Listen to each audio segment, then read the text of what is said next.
Barber Shop Podcast, episode 29, Ryan? 29. Episode number 29. Hard to believe we got here, but it's been picking up speed like a meteorite from the city of Hamilton, Ontario, from Boxo Studio, bringing you yet another edition of Barber Shop Podcast, broadcasting live on Justin TV, Wednesday nights, and available at barbershoppodcast.com, YouTube, Stitcher. Wednesday nights at 9 now. 9 o'clock. Because of a top secret project at Boxo Studio. We're at 9 o'clock from here on in. Yeah, can't talk about it, but you'll be the first to hear when we're able to. Ryan, in the studio tonight, we got someone who is a really interesting cat. He works in the business, and he actually works his ass off in the business.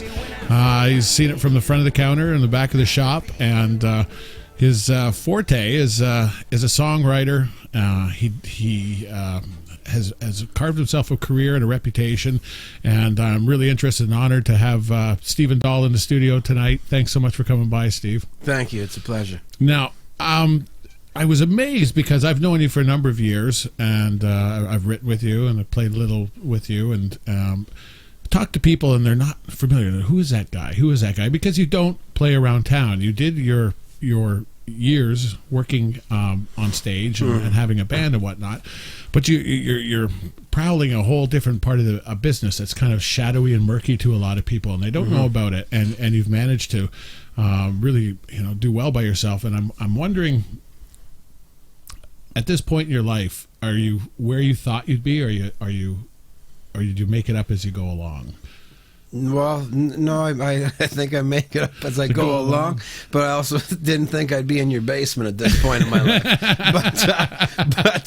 But I've been in worse studios, so that said, I'm comfortable here. Yeah. And I've been in other studios and being prodded at different places, and I've never, to be honest, I love playing in clubs and rock and roll. I love that. But I haven't played in many years, just due to changes in the family, and being the family as a change, and so that's when it kind of, and you know what, I was never, I was a band leader and had a group. My first group was called Water Can. We started out of Ottawa, and at the time I could barely play, but I led a band. I found a band, led a band, and we had initial success, and it happened real quick. And we started playing great shows, great clubs, and developing. And at the time, I was just writing songs, and I was writing songs at university to pass the time because I was never a very good student. I remember I was writing, I was taking a Judaism class to impress the ladies, this Mr. Rosen was always like, you better work harder. Every time I look around, you're daydreaming and this and that. I said, yeah, well, it's university, isn't it? I mean, I paid a daydreamer. Yeah. But so I started writing songs to look diligent, and that's what I started writing them. And I would tune him out and sometimes write on things, monotheism and stuff like that. But it's always been writing is the thing that's given me the biggest kick. And did you do a lot of writing before university, or was it when you entered that period? No, never. No, because I only started playing guitar a year before I left university. And I was always more interested in sports or nothing. And then music. It was just hanging out with some guys in high school that would pick up the guitars and who were quite talented and probably still are very talented. And I was always very seduced by that right away as soon as I heard those guitars. And it's because there was no music in the family, and so that's where I got turned on to it, and so I started late. So no, I didn't start writing until university, because by that point I was still learning chords at university. And a very rich environment when you're at that age and you're with people who just don't fear the future, and then you propose, hey, do you want to play music together? And the chances are they're going to say yes. Yeah, or exactly. And there was always an audience because it was more social. Exactly, people are open to it. You're at university, you're having some drinks, and there's really, although you pretend university is some kind of pressure or stress, not where I went to university, and not in the programs I took. Yeah, in the era there was like, we're the dying breed where you could still navigate that, where school is supposed to be fun. I certainly believe that, and I did my best to to have as much fun in school as I could. Yeah. And I dedicate a good part of my life now to fun. Entertainment is what we do. And if you're involved in entertainment, you have to understand that's something that draws people. Yeah. So in the early days when you were playing clubs, did you say, okay, this is something I'm going to do for university, or did you say, my God, this is like the only thing that really makes me feel this way, and now I'm going to, because I say this because you're very adept, you're a realist, and you see where music fits, and you can see it as a business and still have a passion for it. Is that something that started consuming you to see how can I make this? Well, you know what? By default, because I was probably the worst musician in the group, and I was the band leader, and I was writing the songs. Yeah. So I felt like a band leader as the driving force behind it. And there was 2 other students, and then there was 2 high school students that were in the group, 2 brothers, and they were very talented. They were wonderful musicians, and so again, we were quite a family, that first band. And so I took the lead only because they're my songs, and my ego drove it just to keep me in the game.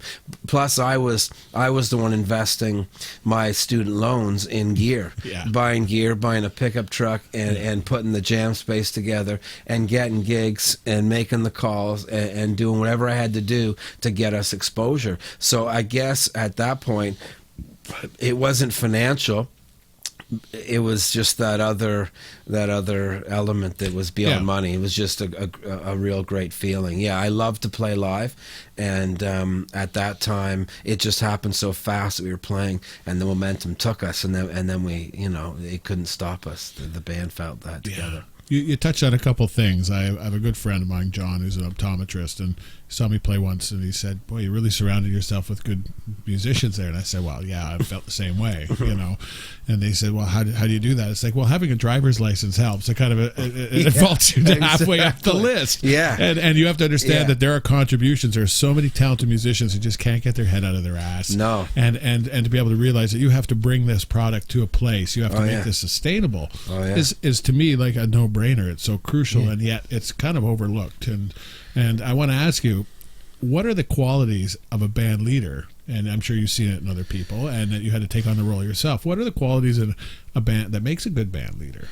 Well, I mean, I think just someone with passion who believes they can do it, and if they have the songs, I think I do believe now. I believed it then, and I did have songs that excited other musicians. Yeah. They wanted to play on them, and I made it easy for them to play. We had a good time playing, and whatever I had to do to facilitate that beyond, I mean, I would supply instruments if I had to, right? I mean, beyond jam spaces and PA gear and rides to the gigs, all that, anything that made that machine go, I would make happen. If it was drinks or whatever people wanted, I would make sure everybody was happy. I was like the host. Yeah.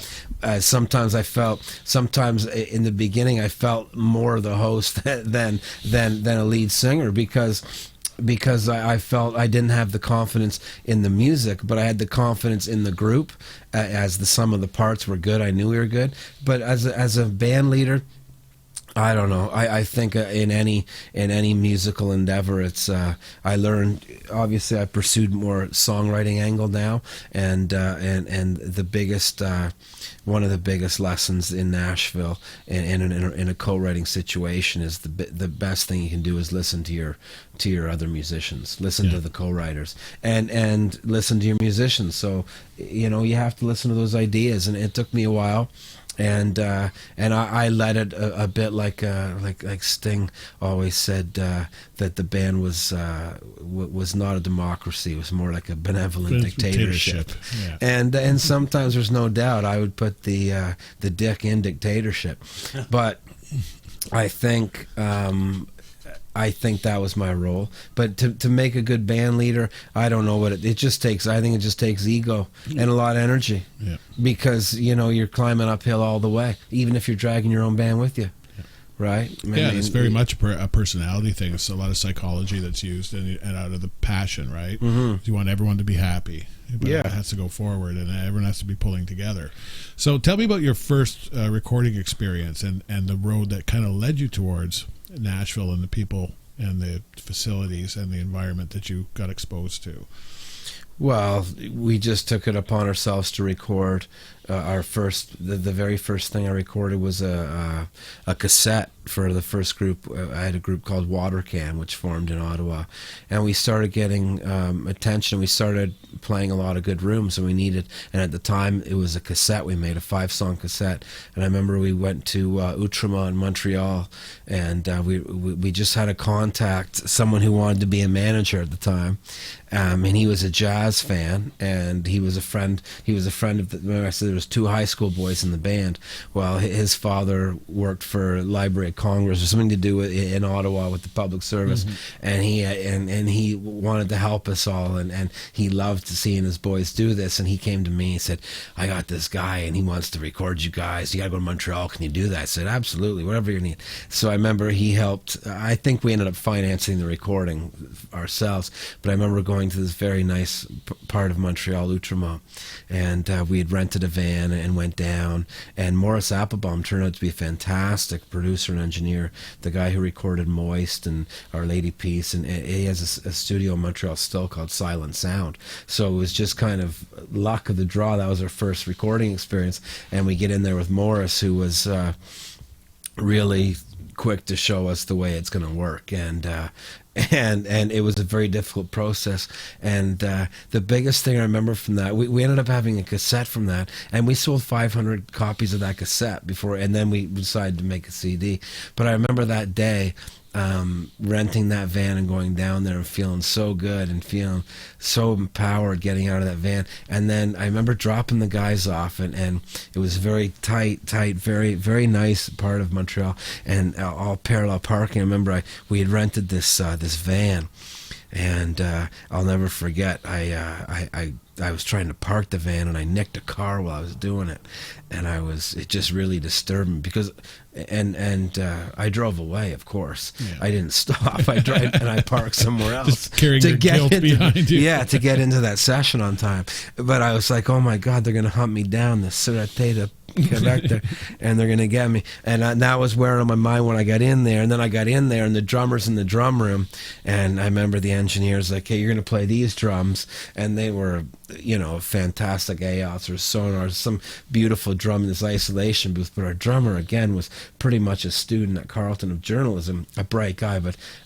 not a session drummer at the time. And he's like, I can't play these things in there with the phones. And he's like, and it was just complete chaos since we got in there. Everybody was so uncomfortable because we had never done it. And it was a pro studio. It was the real deal. And this guy was not messing around. He was like, hey, let's go. It's check. And it was very awkward. And by the end of the day, we had recorded 5 songs, and they sounded rough and live, and he did the best he could with them, mixing them. And I've still got a cassette at home, and they still do have a real raw energy that I'm still proud of. Yeah, and I think this is one of your fortes, is like that's really what transcends when people have a connection to music. It's not the gloss and the lipstick. It's really almost the rawness and the gap in the tooth and the slightly cockeyed. Yeah. No, I just say that, people are maybe unaware of it, but it's that connection, that realism that you need to make in music, Although it's, been proven wrong financially, like sales-wise, but I think there's always a huge market for real music.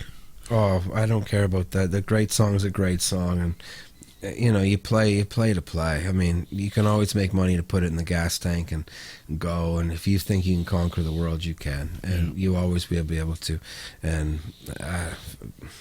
money will be there. Yeah. Yeah. So along this climb, who are some of the people that you met who opened your eyes or really propelled you to another level, where you look back and say, my God, I'm so thankful I ran into this person? Well, there's been too many to name, and they're all stepping stones, and I find, generally speaking, there are people that can help you, people who want to manage you, or record company people, and I mean, there's been representatives from music companies. There was a fellow who's still out there now, Brian Heatherman, who came down and just was at the Horseshoe one night on a free Tuesday music night. And there was probably 300 to 400 people at the Horseshoe paying to see us. So that's a good sign already. That gets the agents involved already. And he was very excited about the music, and so he helped us a little bit. He didn't end up signing us, but he ended up introducing the people and helping us record a record. And there's always been these people. There was I remember our very first gig we did at a great club that no longer exists in Ottawa now, called the Penguin Club, and it was an old dinner club, and they sat about 400 people. It was a wonderful venue with tables all around, and they would do great shows there. And one of our first gigs was opening for a friend's band, a university friend of mine, called September Child, and they were out of Ottawa. And our very first gig, we opened for them.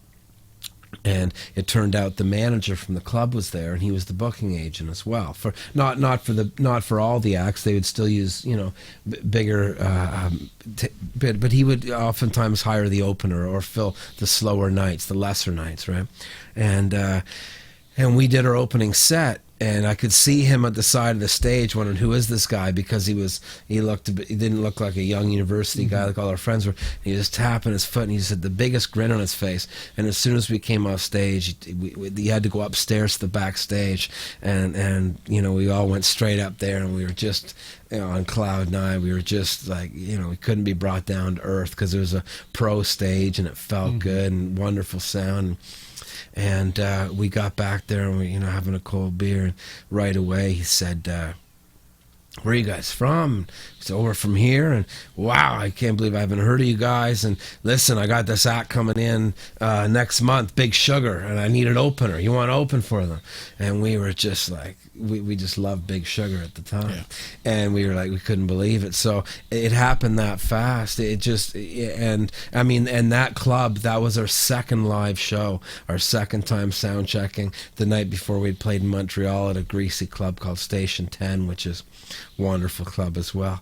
But it happened that fast, and then all of a sudden we were opening in front of 500 people, so Cliff Fabry, and he was the one who discovered Avril Lavigne. And he had discovered her at a talent contest in Belleville or Napanee. And he, like I say, he had this, he obviously made a better choice with her. But that said, he always had that exciting energy. And I remember him driving we'd rent a van. He'd be driving the van. He'd get someone to fill in at the club. And he managed the store and managed the acts. And he was like, that was his baby. But he'd be like, let's go to Toronto and do some shows. I remember him booking us into New York City to CBGB's. Even to the point where he had to he started doctoring fake visas for us because the group didn't want to go without being legal. And he's like, he said to me, he goes, Steve, and he goes, fuck, what's with these kids? Jesus Christ, you want to play CBs or not? I said, I want to play it. He goes, well, fuck it. Come on to the store. I got the photocopy. We'll figure something out. And sure enough, we got across the border and played CBGBs. And again, so he was a big part, and there was all these people along the way, that helped us. I mean, it's just too many to name, but Cliff was one of the first ones in the beginning, absolutely. Right. Yeah. And your first experience with publishing, you're writing now, you're playing, and you're becoming popular pretty quickly, and now all of a sudden maybe concerns that didn't exist before as far as, I'm writing music now, I'm writing material that's being distributed. How was your introduction to saying, okay, this is how this end of the business works? Well, an old friend that I would do touring with, I used to open for a group called One, and we had the same booking agent. And One was a reggae pop group on Virgin Records in the 90s. And their lead singer at the time, Chris Taylor, is an entertainment lawyer now. And he was studying for the bar at the time. And he took a liking to the group, the songs, and I didn't understand. He liked us touring with them. And one day he said to me, Stephen, come to Toronto. I want you to meet my wife and come over and have a discussion. And I remember going to the Beaches to his house and meeting him. And he said, I'm an entertainment lawyer now. He's working with Sanderson Taylor, and Paul Sanderson wrote the book on entertainment law in Canada. He's the biggest entertainment lawyer out of here in a long time. And Chris was partners with him already. And he said, I want to keep you close, and I want you to let me know what you're doing. And I'm not playing with one anymore. I'm just an entertainment lawyer now. And I was like, sure. I didn't know. I didn't think much of it, and I gave him a record that we had at the time, and that's it. And then many years later, I saw him in Toronto, and we talked again. He said, "Give me your records," and I gave it to him, and he said, they sound sleepy to me, Steven. The records are, they don't do it for me as a record, each record on the whole. But he said, I think the songwriting is really special. And he goes, I think you could have a bigger career if you worked on the writing more, the writing aspect of it. And so when I was in Toronto, just in about 2006, he signed me to my first publishing contract. And since then, he started sending me to Nashville, Tennessee, and I started that's when I really feel I started writing songs for commercial, and I mean, it was almost like the first 1,000 songs almost didn't count. They just got me to that point, and then, I mean, I think I always knew I was a writer, because I would just sit in my room and write new songs as opposed to practicing ones that needed practice. Yeah. And that was in my nature, and that's why I knew I wasn't going to be a musician. I could barely get in tune for a show, let alone to sit and practice scales. Yeah. I just didn't care about that. I never did, and I still don't. Yeah. It's just an envelope. But Chris Taylor really helped, and so he introduced me to publishing, told me what it was about and how it works, and how they would pitch the songs and how co-writing works. And that opened up a whole new world for me, especially at a time where I had run my course as an artist. I had released many records, and he printed a compilation record on his record company, Last Gang Records.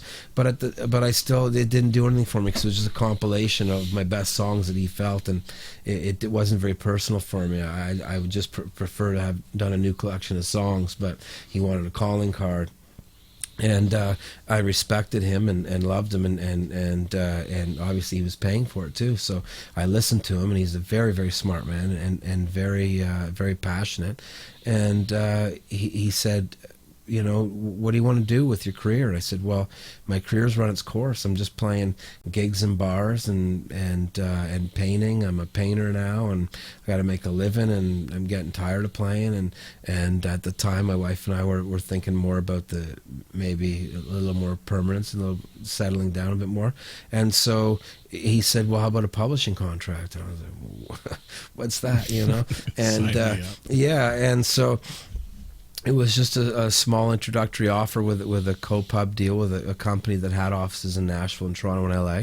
And he said, you write songs, you co-write. And so, like I say, it really introduced me to that world, and going down to Nashville and writing with pro writers, just write for songs to be picked. And I fell in love with it, because I could, we started a family, and those things I didn't miss playing, because I was out of it. Playing's a lifestyle, and between the lifestyle and the drugs and the late nights and the booze and all the girls and all the lifestyle, I couldn't live both of them. I know I couldn't, and I couldn't. They just don't go together, And I knew I would have to be on the road, and to be honest, I didn't have any. I felt I had taken the singer part as far as I could in the Bandleader. I'd run out of steam. I just didn't care anymore. I was happy to go to the bar and play a couple hours worth of songs, average, not with Pat, just playing it to get my $100 and get drunk, and that was it. To just kind of say I was still doing it, but it wasn't really fulfilling me. It was poisoning me. Poisoning slowly, and then not paying enough to do it well. So I wasn't doing it well enough to get paid. I wasn't. I was just, but I was still writing a ton. And so the publishing, when Chris put it out and said, this is what we can do, we can advance you a little bit of money, and you concentrate on the writing and travel and co-writing. And what did that do for you to know that, okay, I don't have to worry about songs and where they go now. I just have to produce the songs, and now there's this conduit for me to send my songs out. Well, it was exciting, but it made me realize that it made it more challenging to see what I was up against to try to get songs that would get out there. And I mean, to be perfectly honest, I've had a couple things on TV. I've had things on CBC, on television, in sync fees for programs, and something on MTV, The Real World, and and things that bring in a little bit of money, like, I mean, a little bit. But the first cut I got was 3 years after my publishing contract, was a song I wrote in 2008, which was 2 years in. It was recorded in 2011 by the Oak Ridge Boys. So that shows you how long it took me to get my first cut, and that's been the only cut. I've got another song that I'll play tonight, On Hold for David Nail, which is a Universal recording artist in Nashville. Yep. But they're just starting to trickle through now, and so I'm still learning, and it's quite a learning experience to try to find out how to write a song that someone else would like to sing. Right. It's a whole different world. And you pointed out something very real that, I think your playing is wonderful. I think your voice is great, but you can go down to a place like Nashville, and for $100 you can get someone with a voice like an angel and someone who plays like the devil. Yeah.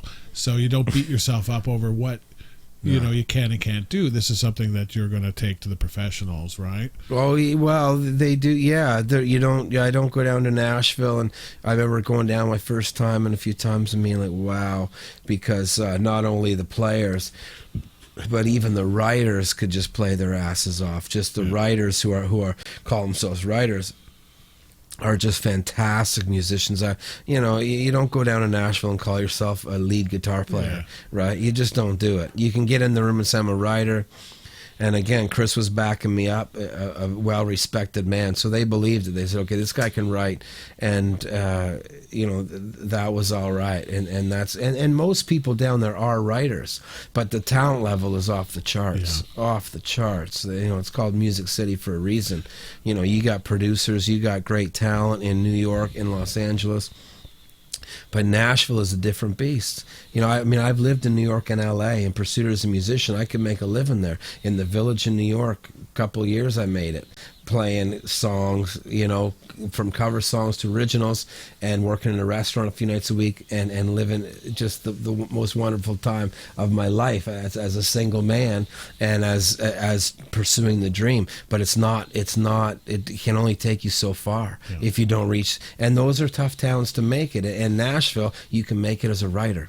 The country market, which is more a pop market these days, does choose the best songs from writers, not artist driven. Now, is such a thing as a country song, or is a song and you make it country or disco or pop? Well, I believe a song is a song, a great song is a great song, and a hit song is a hit song. And I think, a friend of mine that I write with named Roger Cook, who I learn a whole bunch from, and one of my favorite friends in Nashville. He's in his early 70s, and he's written many, many hits. He's in the Songwriting Hall of Fame, and he wrote I Like Teach the World to Sing, and he wrote Long Tall Woman in a Black Dress by the Hollies. He's written for Elvis, Neil Diamond. Everybody's covered him.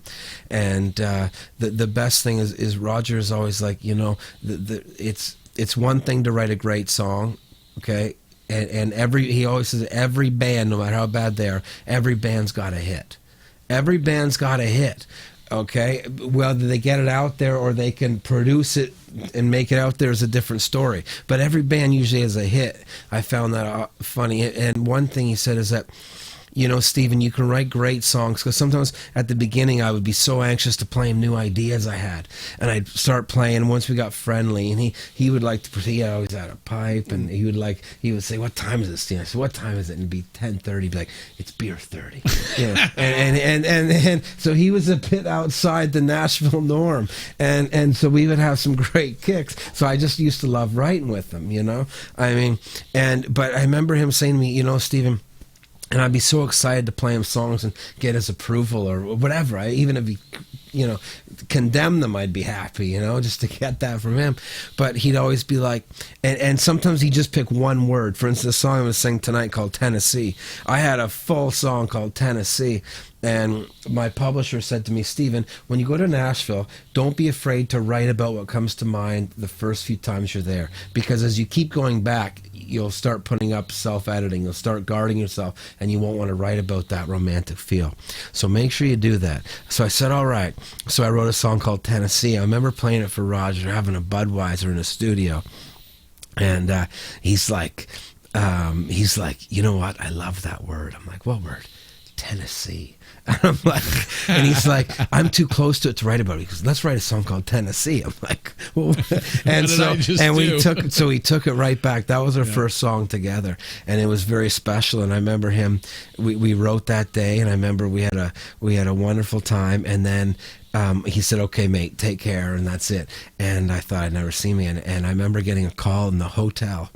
The No-Tell Motel, the Best Western on Music Row, and I picked it up about 9 a.m. He's like, "Hey mate, this is Roger Cook calling, the Roger Cook," and I'm like, "Hey Roger," I couldn't believe it. It's all pitch black. My buddy is over on his bed. I'm like, both hungover. He's like, "We really got to put this song. We got to finish this song." I'm like, "Well, when?" And he said, "What are you doing today?" I said, "Well, I'm writing today because I had the schedule booked."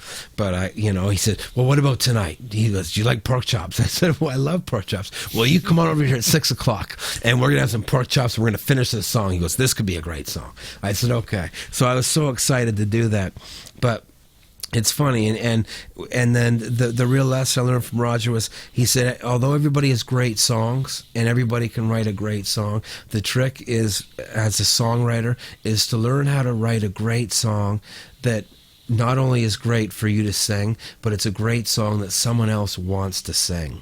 And that's a really big step, because there's a lot of writers that can tailor a great song, craft a great song, but it's not right for the artist. And like Paul Anka writing songs, like these people that write songs, they're for artists. They find their vocal range. My way, Frank Sinatra, he finds the range. He knows what he wants to sing about. He knows he needs a comeback. He needs a kind of a combative song, and he pinpoints it and he writes it just for Frank. And a lot of those country songs are written right for the artist. Bang on. Their religious background, all their beliefs, all the words they would say, how far they would go, drinking, smoking, religion, everything is included in there, and they have to factor that in. Yeah. Because one little wrong turn, and that's it. That's it. You're going through the hallway. If you go through the wrong door, it's over. And most times I'm going through the wrong doorway. Well, and to have like no ego, like working with someone like that, where your back isn't up at all. When he says, I like that Tennessee, it's like okay. You're embracing that. So I want to get you to play a few live. I really, really enjoy your music, and Tennessee's a beautiful song. Do you want to lead off with that one, or is there something maybe earlier on? No, why don't I do a couple by Roger and I? I was going to play one called "Feel the Love." Okay. And then I'll do Tennessee? Yeah. Want to do that? Yeah, once your voice is warmed up, go ahead. Yeah. So this is called "Feel the Love" by myself and Roger Cook.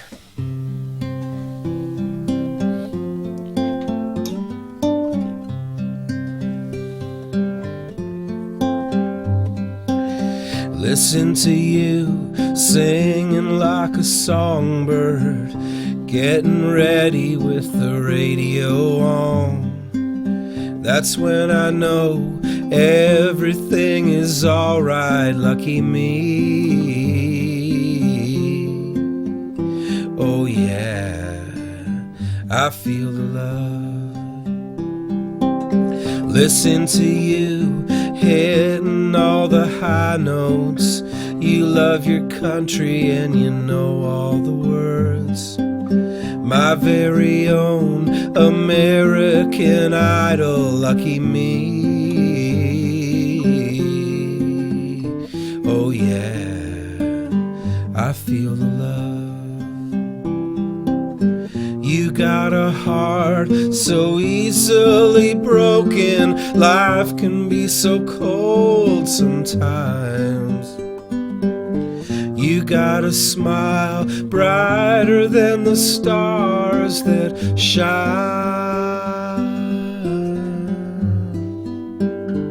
I get a rush every time I hold you, warm as coffee on the morning air. It's good to see that you're not going nowhere, lucky me.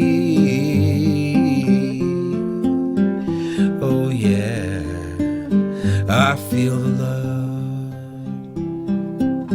I feel the love flying down the highway when I'm coming home to you. I feel alive knowing I'll be holding you soon. All I know is when I wake tomorrow, feeling your kisses on my sleepy eyes. Come rain or shine, well, it won't really matter. Lucky me, oh yeah, lucky me, oh yeah, I feel the love.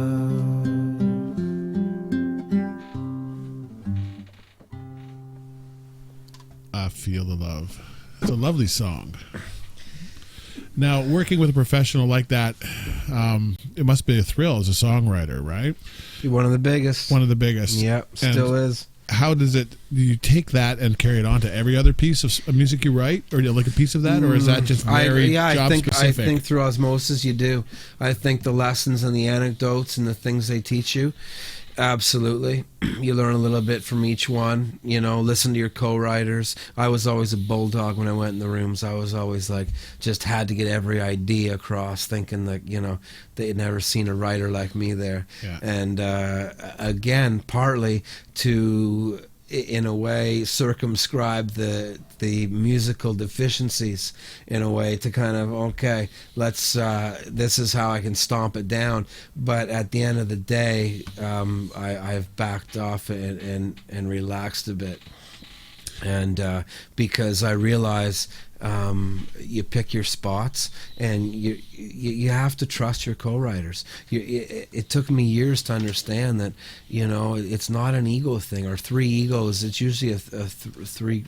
Right, three, sometimes two. You learn writers that you like, and you have the right synergy, and you have the right elements to write a great song. But generally, it's three, and that's because of the power of the triangle, right?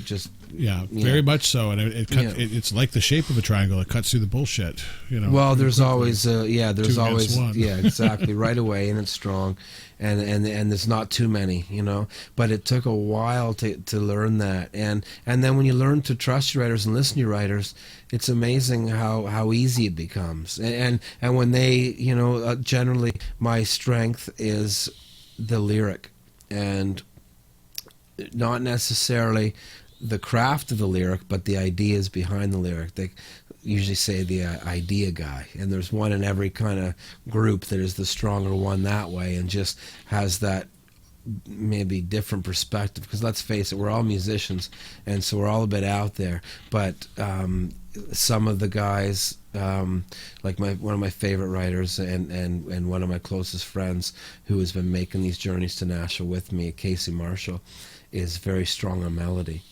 and he's great at words too when he needs to be, but we lean on each other for those things, right?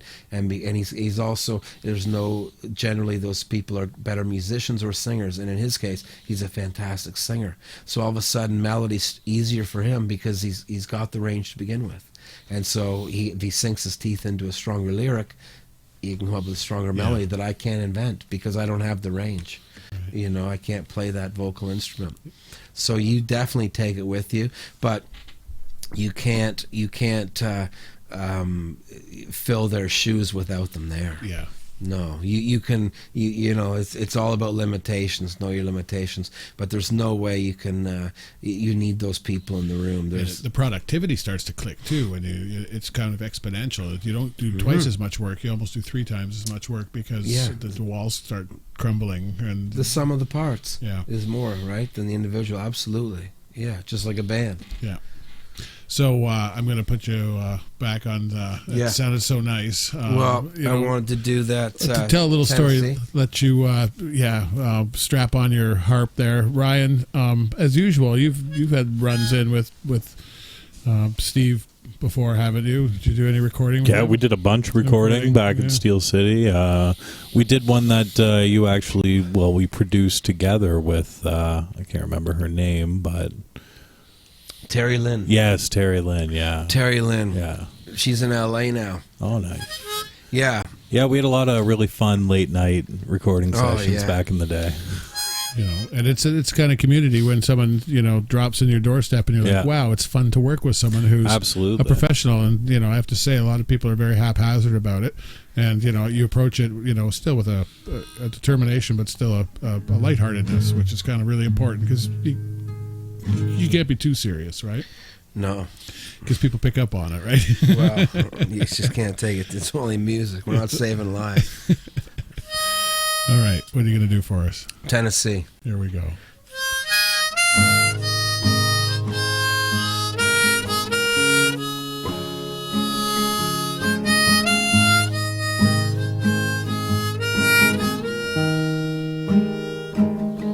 Maybe you don't have the big skies of Montana, with the snow-capped mountains rising every day. And maybe you don't have the bluegrass of Kentucky, where they run for the roses every May. Knowing you don't have the coast of California, from San Francisco down to Monterey. Knowing you ain't got the cornfields of Nebraska, where the west wind's always blowing across the plains. Tennessee, Tennessee, you're like a woman to me. Tennessee, Tennessee, home is where the heart is, and my heart's in Tennessee.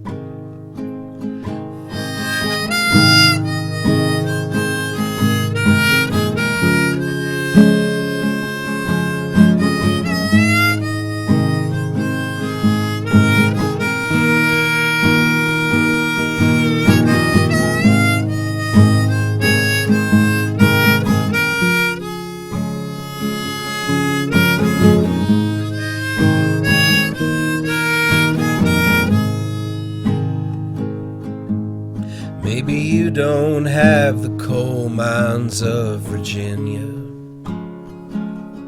or the Blue Ridge Highway running through your veins. Knowing you don't have the Black Hills of Dakota, or the fishing boats that sail the shores of Maine. Knowing you don't have the pecan groves of Georgia, or the Mardi Gras like down in New Orleans. Knowing you don't have the blue bonnets of Texas, but you are where I wander in my dreams. Tennessee, Tennessee,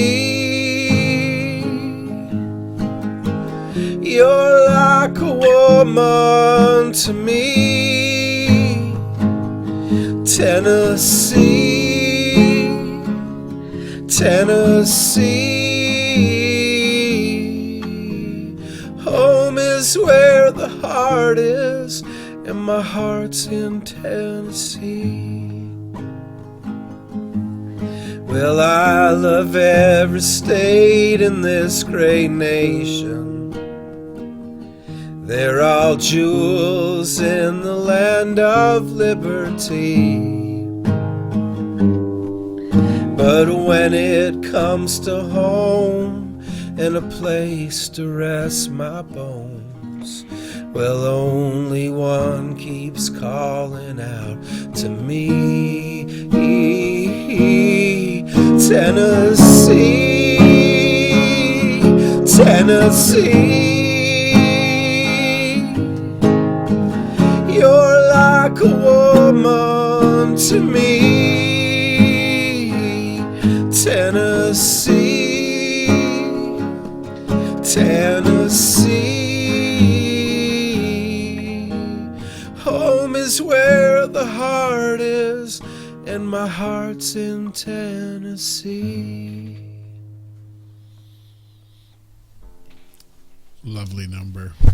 Thank you. So yeah, no, first time I heard that, I thought, yeah, that's an incredibly visual song. And I saw it as a Virginia State of Tourism, commercial right away. And I started to think, I go, I wonder if Steven, after having written 150 songs a year and been involved in this element of the music industry and been there for so long, is there a certain point where you start to look at songs like butchers look at cows, like, or do you still feel that there's that intrinsic kind of hit, in your gut that makes a song, or do you really kind of say it has to have these parts, and I have to like build this car and I know the parts it takes? Wow. I think generally the other people I write with are more craftsmen. They know what parts it needs. And I'll be the first to admit that looking back, a lot of the songs that I have written, although they're just as satisfying for me, and they've helped me sell records and play lots of great clubs and entertain people, there's a good chance that a lot of them were lacking some cohesion. Mm-hmm. And but so there you go. So yes, there are parts, and sometimes I don't know them, and sometimes now, to make it easy on myself, when I started writing songs, there was a wonderful woman who gave me some gigs, a great songwriter from Ottawa named Lynn Miles. She's fantastic, and she used to tell me about finishing songs. I remember making a comment, I didn't finish that, I haven't finished it, I play her an idea or two, and she'd be like, what's the rest of it? I'm like, I didn't finish it. She said, that's a bad habit, you got to finish your songs, because once you start unfinished business, you'll just continue to unfinish, and you'll never finish a song. And I thought about that. So now I just, I started just finishing them no matter what, and then not giving too much think, not going back and picking out the weakest line, which is something that we do now. We go back and we keep looking at each line. Is it great? Is it a great line? And is it okay? And if it's okay, then we have to replace it, even if it means changing a couple songs. And that Tennessee song, the thing that Roger really called me about was, can I go back to that song for a second? Give you an idea. And so generally speaking, I don't care. They tell me what they need, I try to find it. That's the way I work. Thinking, that's my strength. I would pay for this and I'm getting it for free. Yeah, I don't sometimes know where it's going. The craft, they know where it's going. They need a title, they need a hook. And they can find it through that. But I remember him calling me the reason he called me in the hotel when I got over there that night to have pork chops, and he's an old English guy cooking in a ton of lard and having some, it was fantastic. It was a great house there. Just a wonderful time. And I remember he said to me, Steven, the songwriting gods are working against us on this one. And I said, what are you talking about? Like, that's how seriously he takes it. And he said, well, our first line used to be, maybe you don't have the big skies of, I forget what it was. You don't have the, no, it was, maybe you don't have the big skies of Montana with the snow-capped mountains rising in the sky or something. And then maybe you don't have the bluegrass of Kentucky where they run for the roses in July. It was something where it was June. I forget what the rhymes were, but Roger, this is how serious he is. He writes these every day. By the next morning, he had Googled it up or Wikipedia, researched it, and it said, Steven, something was bothering me in my sleep last night. I said, well, that's too bad, tell her to go to the couch, And he said to me, no, listen, he said they don't run they don't run for the roses in June or July.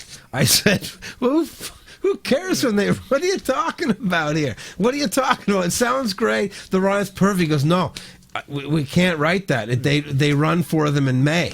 And I'm like, oh my God. Back up and change the first. Yeah, one. so we had to change the verse. I'm like, and so for me, it's like, what are you talking about? I don't even know what the Run for the Roses is. I'm like, what the Run for the Roses? So that was part of it. And then once we got through that, the rest of it really clicked. There was some different parts. The blue bonnets of Texas, the pecan groves of Georgia, that's all him. These are all, and those images, he's got more images. It's like a movie, right? Yeah. And so, but I'll never forget that. So maybe you don't have the big skies of Montana with the snow-capped mountains rising every day, but it was whatever the rhymes wouldn't work until it was May, and it had to be that. And Sky in July was out, and every day in May was in. And I think it was I think originally we had June. Maybe you don't have the big skies of Montana with the snow-capped mountains rising.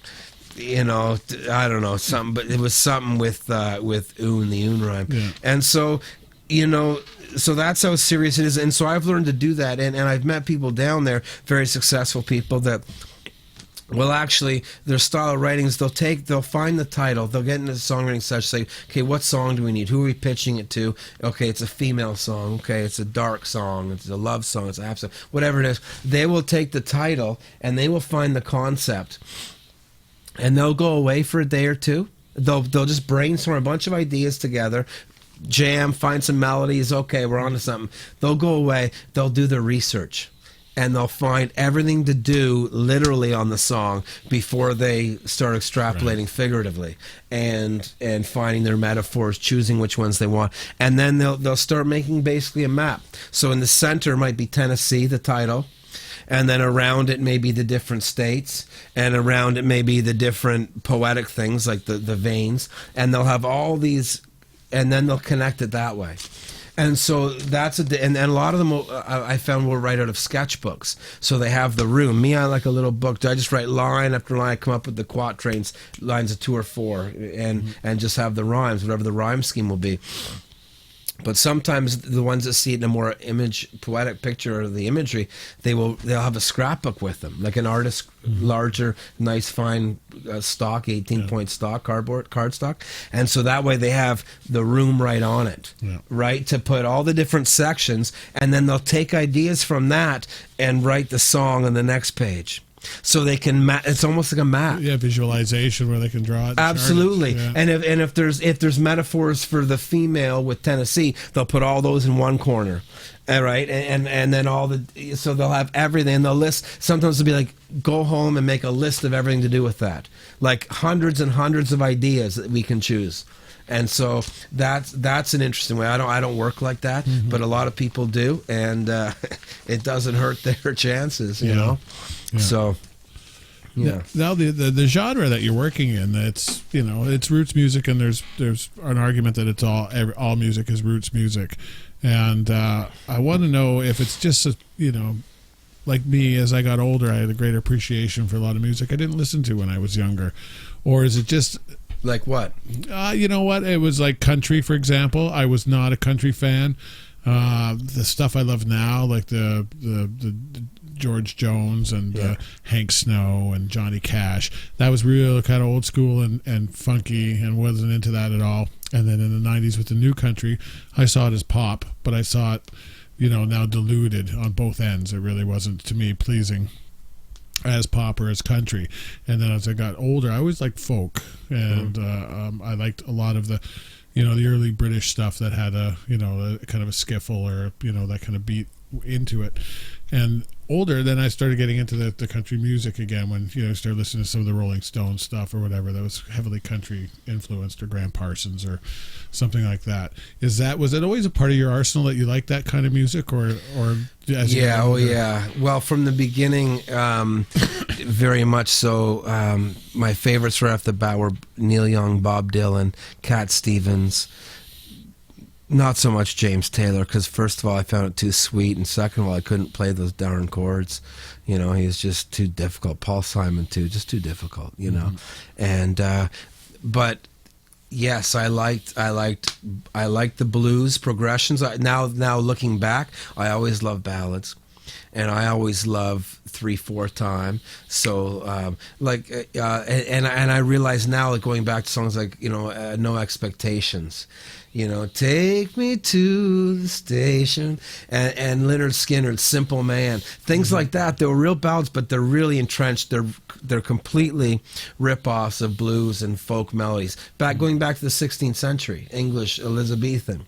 Okay, they're those traditional melodies. There's nothing new. Just like Tom Waits has been doing for years. He's never written an original song in his life, right? But he reinvents it, and he does, just like Bob Dylan. And those are the guys I love because they put their own twist on it. And whether it's modern or not, that's arguable. But their band may make it modern, but they make the lyric, for me, makes it current. Tom Waits doesn't necessarily make it current. He just makes it timeless with such wonderful lyric. And Bob Dylan does that too. And he makes it a bit more. He brings out the demanding. He shoots right to the heart. And for the reasons a lot of people sometimes find him cynical and dark. That's why I love it. Yeah. And so yes, I go back to. But and I don't know if I disliked country. I didn't know country, and sometimes when I listen to new country, okay, on the job, like say I'm painting a home or I'm at home, generally the people around me don't love it or like it, and I call it research and development. Because I've had to listen to it to find the rhymes, the vernacular they're using, how they're writing their songs. The instrumentation. I mean, you can say absolutely that country music these days is classic rock with a fiddle and a pedal. Yeah. But you know what? Come on. It's a little, the guys who said that is still doing this. You know what I mean? With a fucking Yngwie Malmsteen shirt going on. I mean, give me a break, right? And dropped the Malmsteen. I love it. Yeah, when can you get Malmsteen? No offense to Malmsteen or Joe Satriani. Holy buckets. He's got a show coming. That's what I think is C-sharp. There you go. That may be a first. It might be first. That might be a Barber Shop first. Yeah. Go live. Mike Holler showed his ass. I wish it could have been better.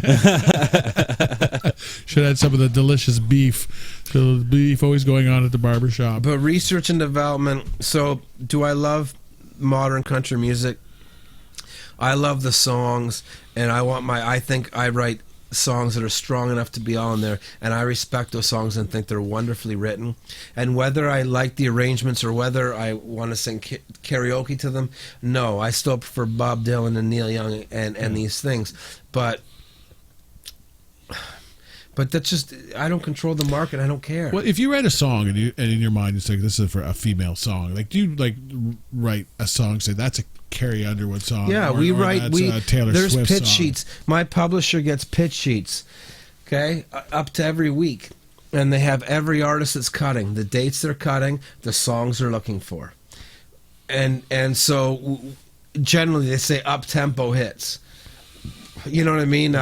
Keith Urban is like Keith Urban hits. So you're supposed to know what they are. You're supposed to know what his vocal range is. We're talking, I mean, you're down, like when you write a song, when it's demoed, it's put in that. We want to make it a no-brainer for the artist, okay? But see, for me, it's like, and my publisher believes this too. You write a great song from the heart, and then if it's country, it's country. If it's not country, it's not country. There's songs for the first 3 or 4 years I was in Nashville writing songs that I thought were country that they're like, this isn't country. Sure, maybe it's a great song or whatever, but it ain't country, and no country artist is going to want to sing it. Yeah. And then two Canadian boys, myself and Casey, a writing partner here that I've been going down with for years, and a boy from Old Miss, John Kennedy, good old southern Mississippi boy. We write a song called Wish You Could Have Been There, and it's a rock song that we feel it was more inclined for Keith Urban and Rascal Flatts or Blake Shelton, and Rascal Flatts had put it on hold. We had hoped they'd record it, and they didn't record it for the record. But it was a rock song, big guitar, it sounded almost like a Bon Jovi production. And who did that? The Oak Ridge Boys.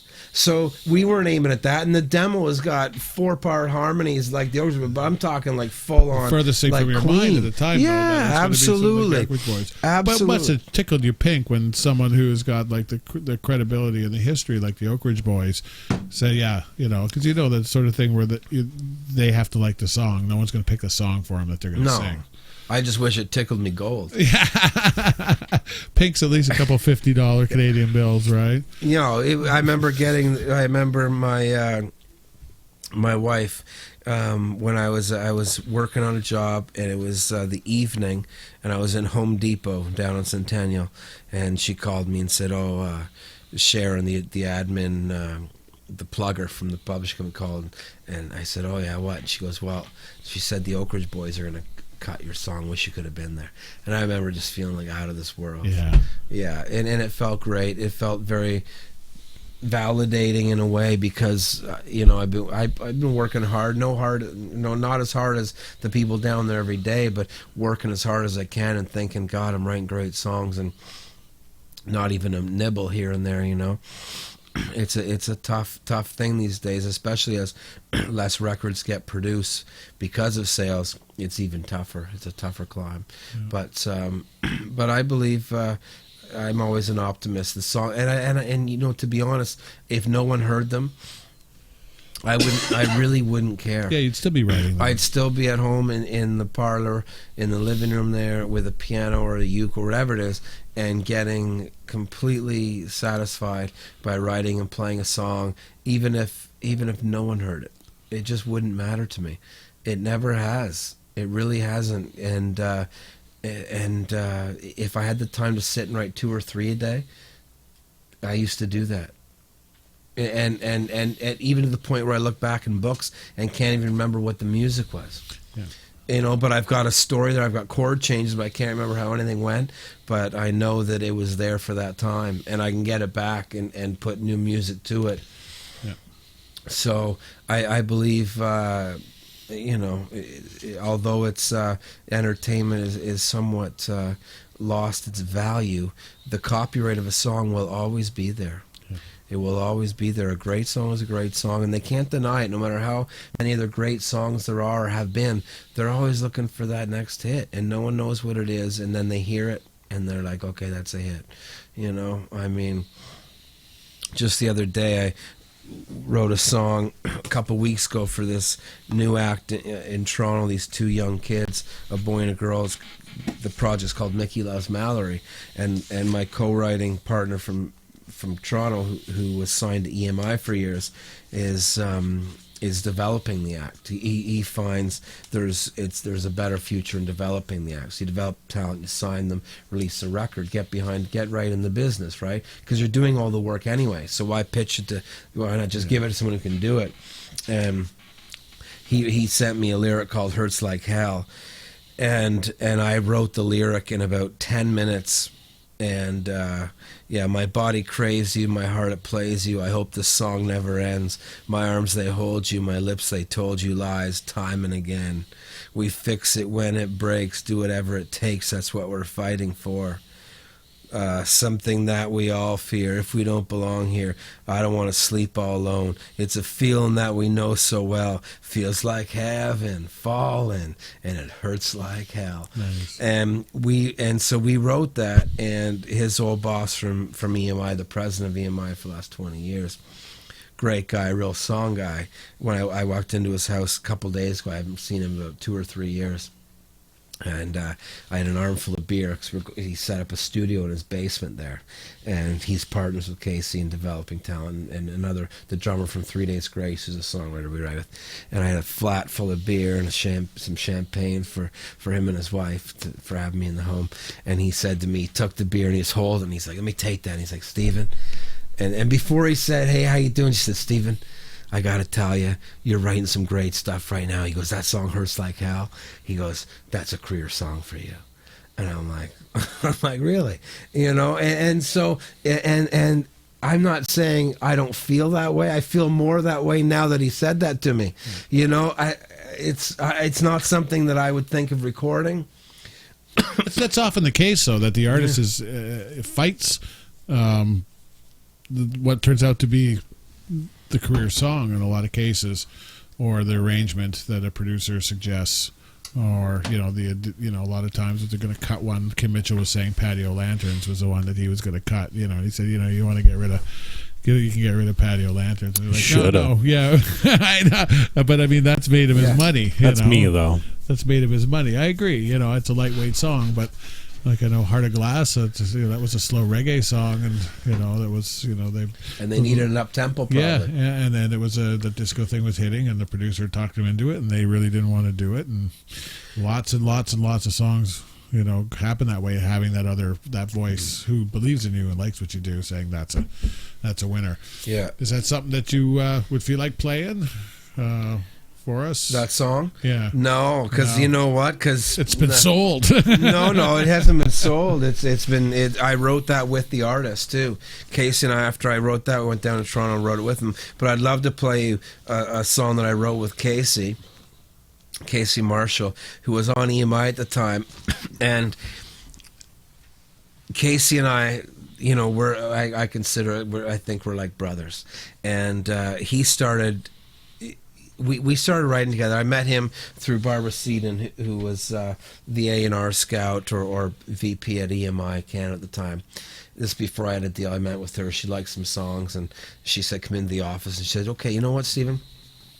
Get together with one of my writers, and I want to see what you come up with." I said, "Okay," because they love co-writing. They love the synergy to see what they come up with.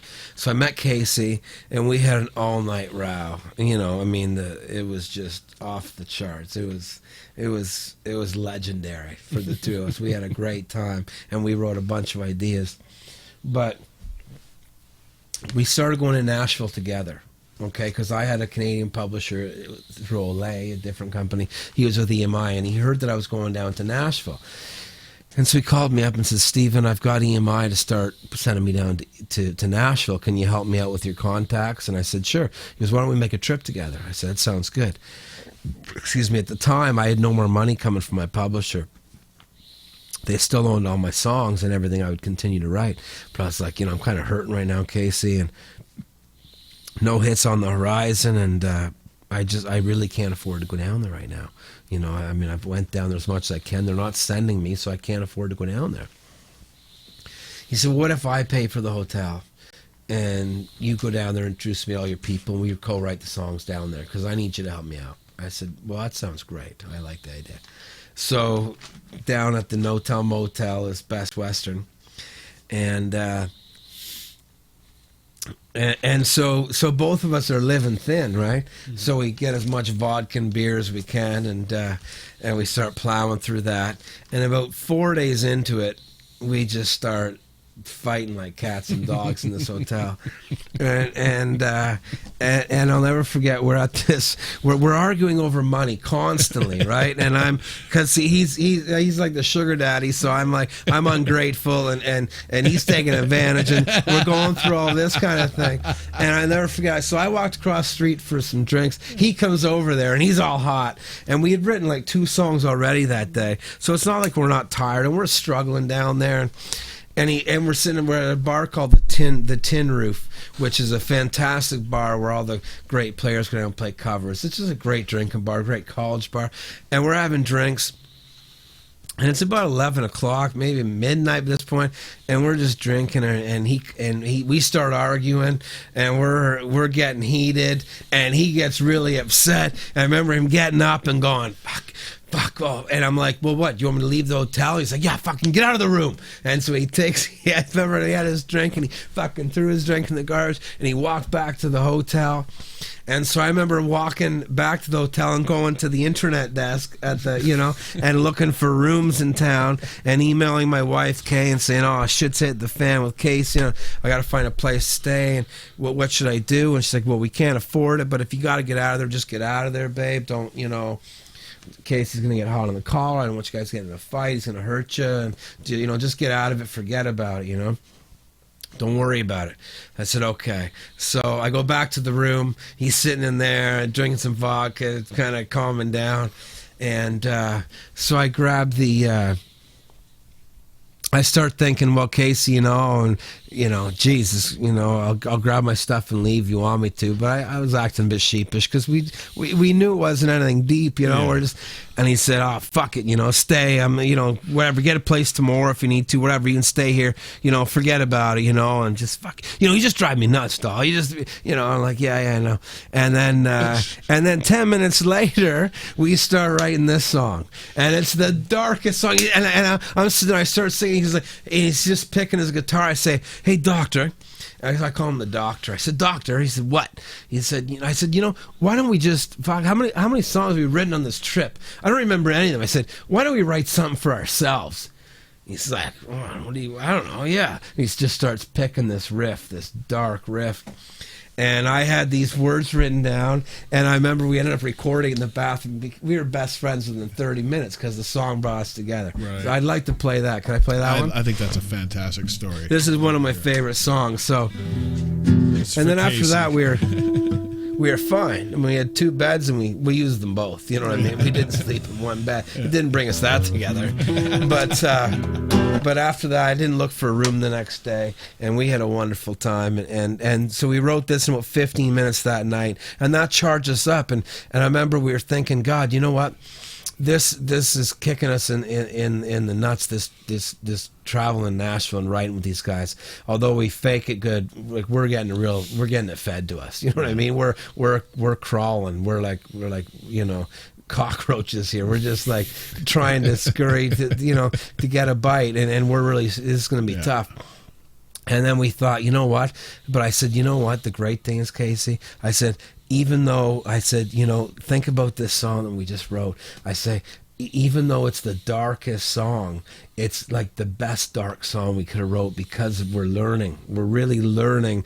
The song is so strong. And so even though it's not meant for country music or pop music or anywhere, this could be really something, And so we realized, what, the craft of the song, we're learning it. We were learning it, and we were, and that was a little bit of a turn.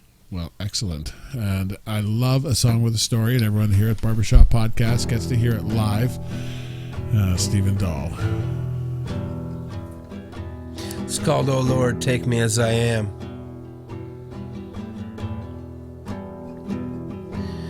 Oh Lord, I'm so good at being bad. Is this all you had planned for a simple man? Lord, forgive me.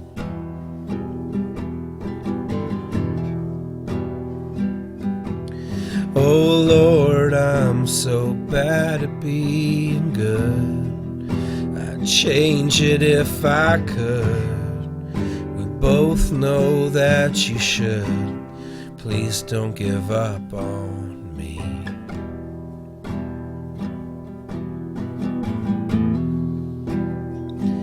'Cause you're the only one I got. Everybody else I lost, and the light has turned to dark inside of me. Yeah, you're the only hope I have to take me as I am. Oh Lord, please have mercy on me.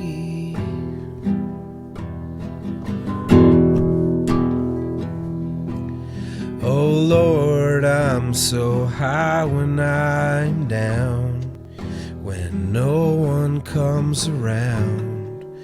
There's nothing to be found that isn't lost in me.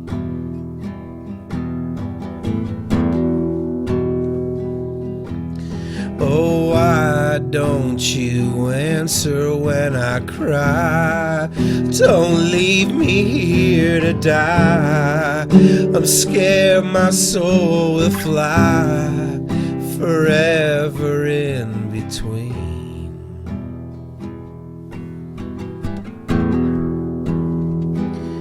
And you're the only one I got. Everybody else I lost, and the light has turned to dark inside of me. Yeah, you're the only hope I have to take me as I am. Oh Lord, please have mercy on me.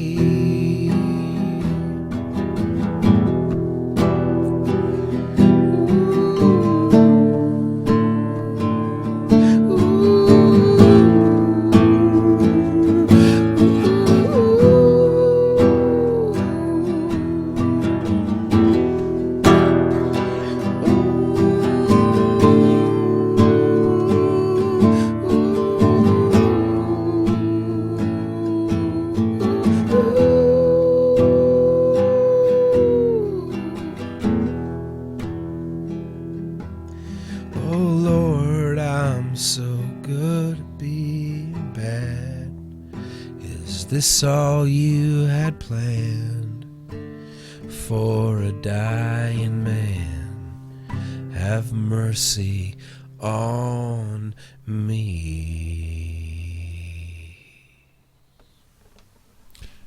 Very nice. Thank you. Evocative song definitely makes you see the picture in your head. And I guess that's a big part of songwriting too, right? You want to get that visualization when you put the song down. The feel.